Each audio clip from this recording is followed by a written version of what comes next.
Hey everybody. So, a couple of years back when I decided to start playing YouTube for fun, not for popularity or anything like that, mostly it's just to keep my brain from rotting because I don't really have to do much, right? Yeah, when I first started, I made a video about a DIY truing stand that I made from an old Kurt Kinetic Road Machine that I found in the garbage.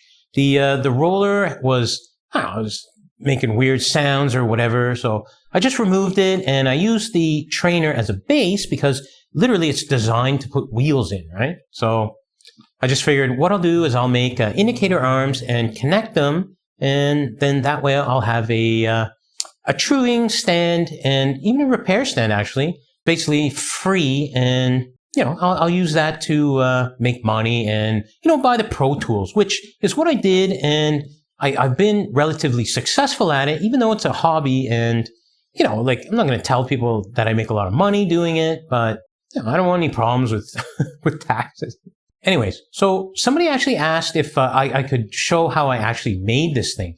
Now, the video itself, it's only like 2 minutes or something like that. And as far as I'm concerned, it shows you exactly what I did. I guess, some people want the mind map. Creative people, they think a certain way, and they do things, and maybe some people just want to see how that works, right? I know I'm like that. I won't go into it. So basically what I have are boxes of, parts, nuts, bolts, things like that I can use for, creative endeavors like this one. So, my wife, I guess she would call me a hoarder, maybe, of these things, but I don't think it takes up that much room, and I'm always going to need these things because it's what I do, right? It's my hobby. You don't just throw everything out and then spend your own money to perpetuate your hobby. You collect things that other people throw out, and, you never use your own. So you can see here that, I have this big long bolt, and I have some nuts on it, right? And I'm going to need that for later. And so basically what I did is I needed indicator arms, right? So that I can gauge the radial and lateral true of the wheel. Yeah, you better put on your safety glasses when playing with stuff. And, what I thought was I'll just use these big long bolts, right, that I collected over the years, on the ground or whatever, city workers chucking their stuff, old construction sites, that kind of thing. And they just leave these things because, they're buying in bulk, and I don't know. People throw things out, and it's useful, right, for people like me. So I just go through it, and I go through my nuts and bolts and find the pieces that I need to make indicator arms like this. So you can see it's a long bolt, and I found 2 nuts that will fit onto it, and you'll see what those nuts do, in a little bit when I put it all together for you. Okay, so one thing we want to do is, just kind of lay everything out smart, right? I know I just chuck things sometimes, but we want to make sure that everything's laid out right, smart. So another thing I'm going to need are, nuts and bolts to attach, attachment arms for the indicator arms, right? That will attach to the Kurt Kinetic Road Trainer. What I do is I collect, V-brake parts and bolts that would connect into the brake bosses. So they're they're 6 mil bolts that you put in, and it connects the V-brake to the brake boss that's brazed onto the frame. So I collected those, and I figure I'll just use those. They're metric, they're pretty standard, so I should be able to find other parts, specifically V-brake parts, right, that will fit on, and I can use those as spacers, nuts, bolts, and so on. Right. But you'll see, once I start showing you. Now, I already made this, so I have these. I don't even know what those things are. They're brackets or something like that, and these bolts, they fit perfectly inside them. Acting as my indicator arm and connecting the whatever the hell these bracket things are onto the frame of the Kurt Kinetic Road Trainer. And here, I'll just show you. Like, I got these things, they were over at Canadian Tire. So I actually spent money, but you have to understand the way that my hobby works, and there's none of it that's that's my money. It's all like I found garbage and somebody needed it. I sold it to them, you know, for cheap. Not trying to like rip people off. It's not a racket or anything like that. And you know, I take that money and I reinvest it, right? I just put it back into my hobby and it perpetually pays for itself. So I pretty much have, you know, I've not really paid any money to do this. So anyways, that's beyond that. And like, that's something else. And, you know, maybe I'll make another video on, you know, the mentality of how to have a hobby and not pay. But anyways, we'll get back to this here. And you can see I have my indicator arms, right? And we have that big long bolt. You know, I have those two nuts. And what those nuts would do is secure the bolt onto that bracket thing that, you know, will be attached to the Kurt Kinetic Road Trainer. And now here, you can see what I mean by like reusing parts, right? Like these are just parts from an old V-brake. So again, like I have that V-brake bolt. I have a couple washers there, which, you know, like you can find on the ground almost like daily.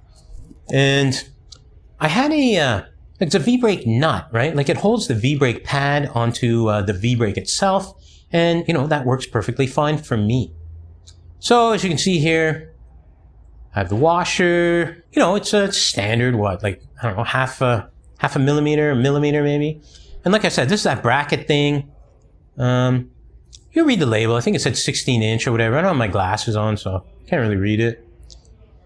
And, you know, there's the nut, the V-brake nut. There's the other washer, and there's like a V-brake spacer there. They're like concave spacers, and you know, it's a two-part type thing, but I only need one.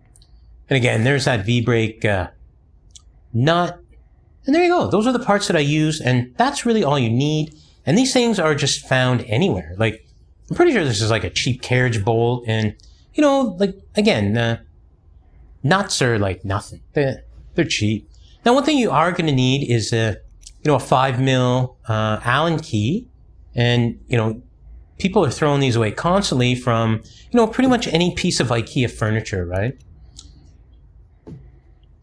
Okay, so there you go. I just kind of reverse engineered what I did there. I'm not going to do it again, but again, you can see there's like the bolt, the nuts, you know, the Allen key, all the stuff here. I just Vanna White it for you a little bit here. You know, and like, you don't have to use what I use. You can make up your own thing, right? Like, I'm just showing you what I did, and, you know, like it worked for me. So there you go. Thumbs up. Now, here's the Kurt Kinetic Road Trainer. I've long since dumped the, like that roller thing, right? Like it was garbage, so I recycled it, and it leaves the frame, right? And it gives holes so that you can attach those brackets to the frame, you know, creating your indicator arms.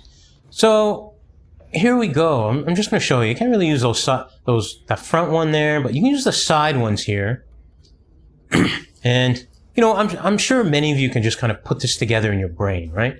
Like once you see how simple it is, you know, and everything just fits together. But still, I'm going to put it together for you, you know, because again, like somebody asked me, so here you go. I'm just going to do it for you. Yeah, like I haven't really used it that much, so I'm just going to brush it off here. You know, get the dust out. Just, I don't know, maybe I cut myself. I don't want like tetanus or whatever. Okay, so what we do is we take the bracket, right? And you can put it on the inside or the outside of the, you know, like the base, right? We'll just call it the base. And well, at this point here, it's pretty self-evident, right? Like I could just say, oh, here you go, it's fixed. Like this is how you do it. And, you know, I'm pretty sure a lot of the DIY people that wash my stuff are just going to be able to figure it out, right? But, you know, I'm still going to go that extra mile. I'm just going to show you. I have it all apart, so why not, right? So we put on one of those washers onto that V-brake bolt, okay? And we put that on the inside, and you'll see why in a sec, right? So we just put that in there.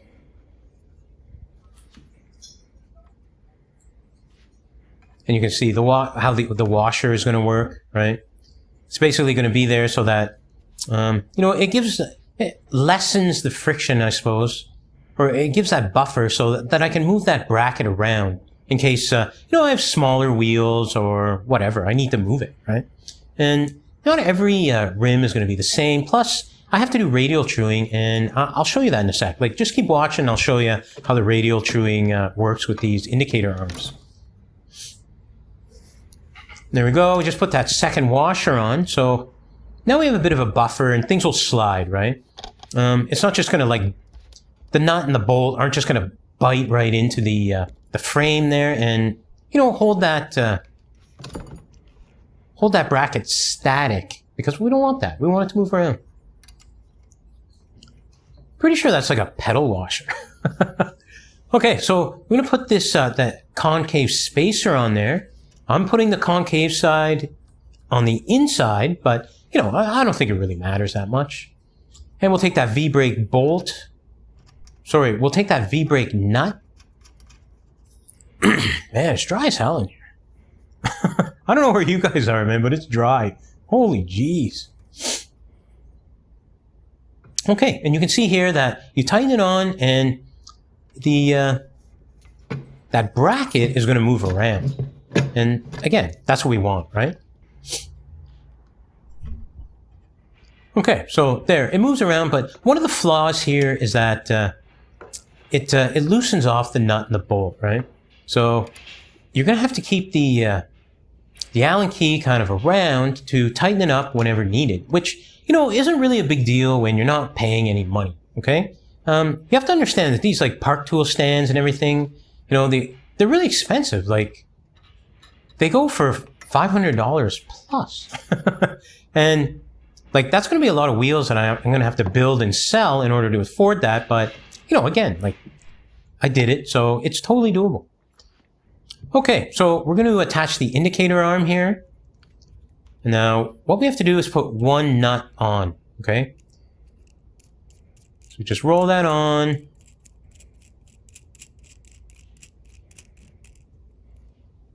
Man, just trying to be cool there. It didn't really work out. Excuse me. So there, what we do is we take that long bolt with the nut on the outside, and we put it through the hole, and then we attach it with the nut on the inside of the bracket. Just like so. Okay, so I did that purposely so that you can just kind of see what we're working with, right?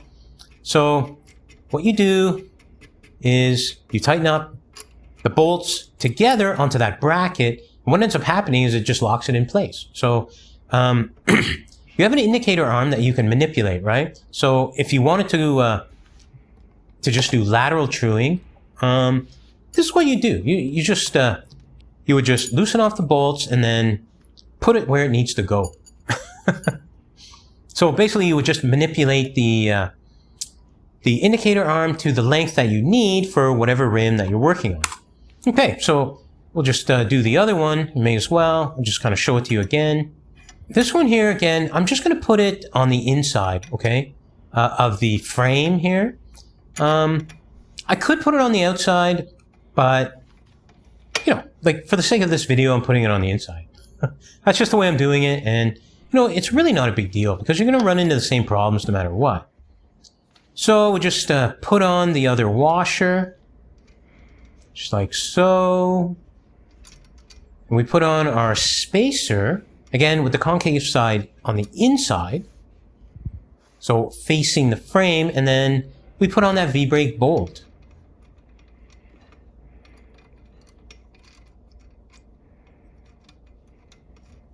All right.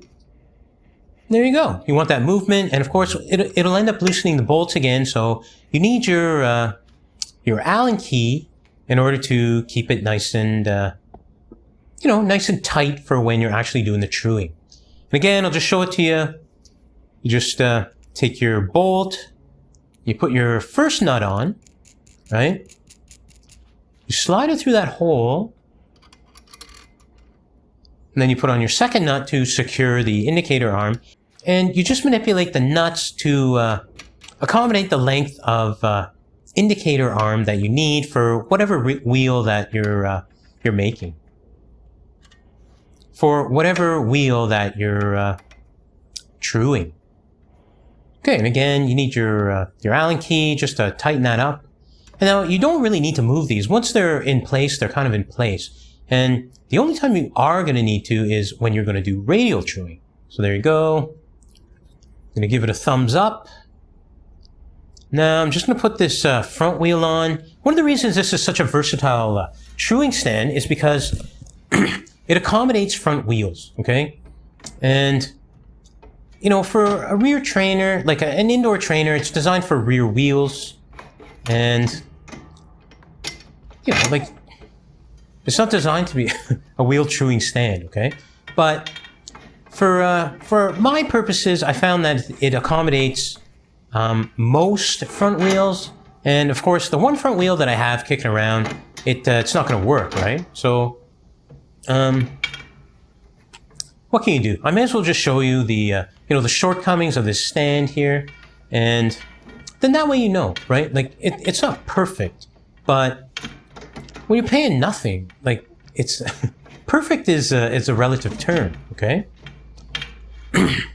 So you can see there that this thing's just a little on the short side. I think this is one of those like 95 mil OLD front wheels where, you know, it's not 100 millimeters, but I also think that maybe the hub is just a little on the narrow side. It's like an older Formula hub, so those things are they're old, like they're really old. So I have this wheel here that I built up in another video, and I'll try to put that here if I remember, and it fits perfectly in here. Okay, so you can see how the trainer works, right? Like there's 2 threaded rods on each side, and not all indoor trainers are adaptable in this way. The Kurt Kinetic is perfect because, you know, you can move both sides, okay, of the threaded rod, and that way you can center the wheel a little bit better. Here, I'll just show you, like, just kind of works like that.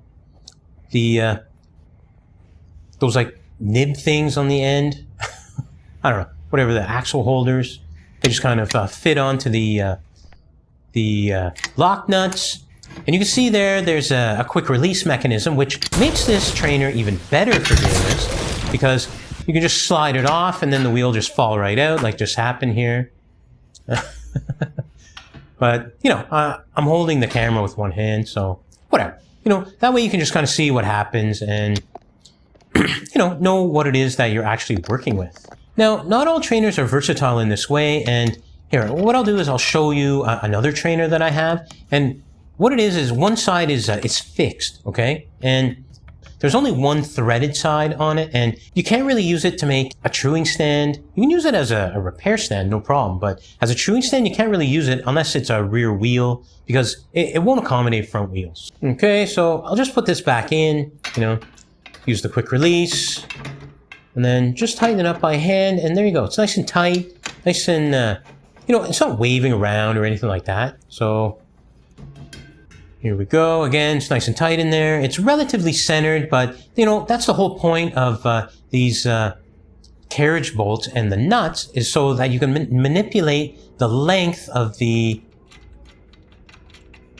indicator arm to whatever it is that you need for whatever wheel that it is that you want to true. And there you go. You can see how easy it actually is. And I have another video that kind of compares this to a Park Tool TS 2.2. I'll try to put that here if I remember, but, you know, I probably won't. Okay, and you can see that you can just kind of like fine tune it, right? Like micro adjust the carriage bolt through the nuts, and you can get really, really close. Here, I'll give you a close up. That's about as close as I can get, and it's actually pretty good. Now, you also don't want these things like pressing right up against your rim. Unless it's an old beat up rim, then it doesn't matter.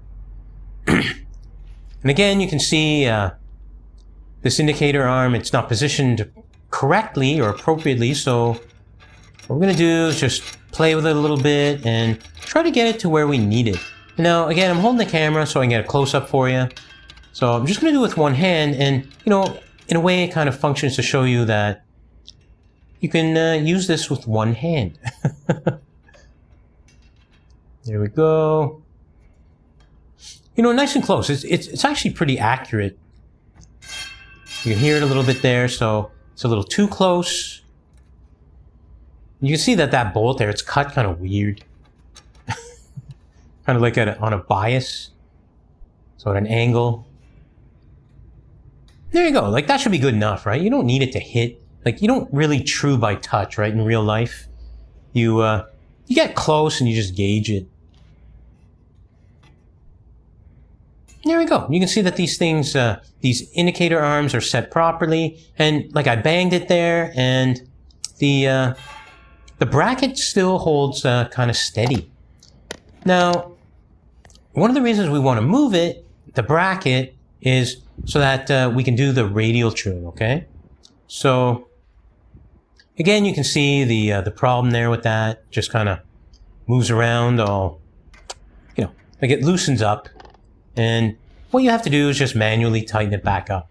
Now, I'm sure there's a way that you could, you know, figure something out if you're smarter than me and you want to take the time to do it, but that ain't me. Like, all I cared about was making something that works, didn't cost me any money, so that, you know, basically I can start a YouTube channel where I can say that I haven't spent any, I haven't spent any money, and it seems to be working. So, you know, it's only a matter of time before people really start feeling the crunch of, you know, the economy these days. And, you know, what I'm doing here is, it's probably going to be invaluable for some. Now, it's probably also going to get buried by all the other channels who are going to see this kind of stuff and and do the same thing. But whatever. Like, it doesn't really matter to me. I'm not doing this for money. I'm not even doing the bike stuff for money. Like, I'm just making sure I perpetuate my hobby, and that's all I really need. Like, money and all that stuff is just a relative thing. So you can see here that, like, it's a little bit off, right? It's a little bit kind of cockeyed. It's kind of angled, right? It's not perfectly level. So it's more to just give you an idea of how the radial truing would work with these indicator arms and, you know, the movability, right? The ability to manipulate the indicator arms and the bracket so that you can, you know, do what you need to do in order to true the wheel properly. So, because it was kind of angled, and, you know, it's not going to give you a true it's not going to give you a good reading on your radial true, what you can do is just manipulate the other arm, right? And then you can just kind of do your radial true properly, and it'll be a little bit more accurate. There, you can see, right? You just manipulate the arm so it gets closer or farther away, and then that way you can true it properly. There's a nice close-up for you to show how it actually works. It looks good. You can see the arm there. Again, like I said, you know, it's not infallible, this design, but it's not really designed to be perfect. Like, I'm not trying to sell it or patent it. I'm just making sure I have a usable stand so that I can make money. And not a lot of money. Like, just make money so that I can buy the tools that I need. Which, you know, like, there's nothing really wrong with that, especially because I'm not really trying to rip people off. Like, it's just not my thing. I don't think that you should go through life making your money by scamming other people. Everybody can just kind of do things properly, and, you know, my thumb up kind of validates my claim. Okay, so there you go. Just open up that quick release, just like that. Loosen off. So sometimes you have to loosen off some of the, you know, the threaded rod, but whatever. Like, you know, these are things that you just figure out on your own. You don't really need me to tell you that. There we go. 2 hands, take the wheel right out, no problem. And, you know, all is good. Okay, so back down to the indicator arms here. Just gonna show you, like, again, you know, like, it just comes loose. And you won't really need the Allen key to take it apart if that was your thing, okay? Now what I do is I don't really use this thing, so I'm just gonna take it apart. I'll show you me taking it apart. But I'm not gonna completely reverse engineer this whole thing here, like with the bracket and the indicator arms and the, you know, the fastening nuts there to the frame. I'm just going to keep it all together, which is kind of how I'm storing it, you know, in case I need it or whatever. And after this video, I really don't think I'm going to need it very much. I do use this, the Kinetic trainer itself as a repair stand sometimes for bikes that don't fit really well on the park tool stand, but you know, those are few and far in between. So this thing just sits in the room there, in the second room, and you know, collects dust. And one of the best things about this thing is it just folds up. Okay, now again, like I said, I'm done using it, so it just folds up, and I would go put it away, you know, in my other room, and there it will sit until I need it again. Now, like I said, you know, back to these things here. I'm not going to take them apart because there's really no point. I'm just going to store them like this, in case I need them again, which I don't. I probably won't. But you never know, right? So maybe I'll do another video where I revamp this thing. Thanks for watching, and I hope this helped you out. I hope it helped that guy out who was asking about how you actually make this thing. You know, I want to help people out as much as I can, and one of the ways I'll do it here is to just show you kind of like a mock walk over to the hardware store, so Canadian Tire, that I did with my wife, because she wanted to go there and get toothpaste for our cat. Okay, so you know, you can stick around for this if you want. Doesn't really matter to me. So there's me just kind of walking. There's my wife. You know, sometimes she wants me on camera, sometimes she doesn't. It just takes her a little bit, and then she gets used to it. You know, it's not like she hasn't like done things like that before. There she is. You know, she's happy because she saw her geese. And just to give you an idea of the neighborhood I'm at, like this house here, they want like what, $800,000 for it. And it actually sold. So, you know, what can I tell you? There's like kind of the rich side. There's the less rich side. I don't know. My wife likes this area. She calls it the vibes. And we get to this little park here. There's a little bike stand. I don't know what this thing is. I guess it's a planner or something. And, you know, I'll just brighten everyone's day by my wife smiling. And of course, around this area here, they have like a bingo hall and a casino. There's the hardware store, Canadian Tire. So what it is, I just went in here and I looked at these things. You know, I found these brackets here. I think they're like $7 or something like that. But, you know, I think it was this one here. Look at that, all mixed up. I should get a job here, right? Guess if I needed a job. So these are like $3 each, and you know, when you're selling a wheel for 40, 50 bucks, like $6, not a big deal. You know, if you're gonna buy the bolts and stuff like that, then you know, it might cost you a little more. But anyways, there you go, thumbs up.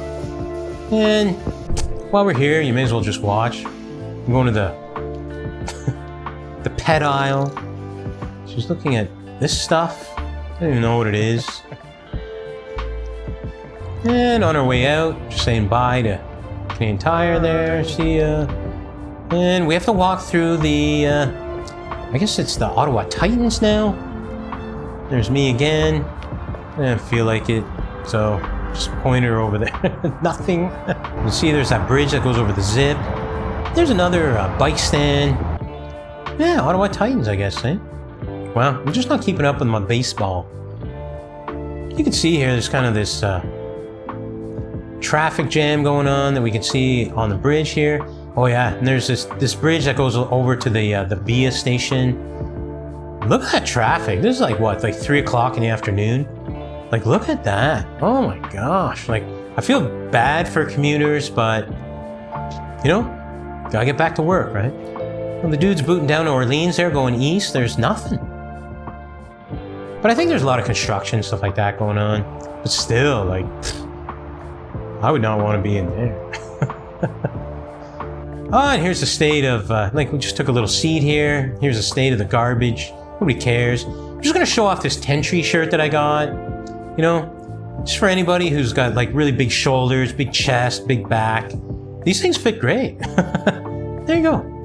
Look at that. Easy movement and everything. Thumbs up for you, Tentry.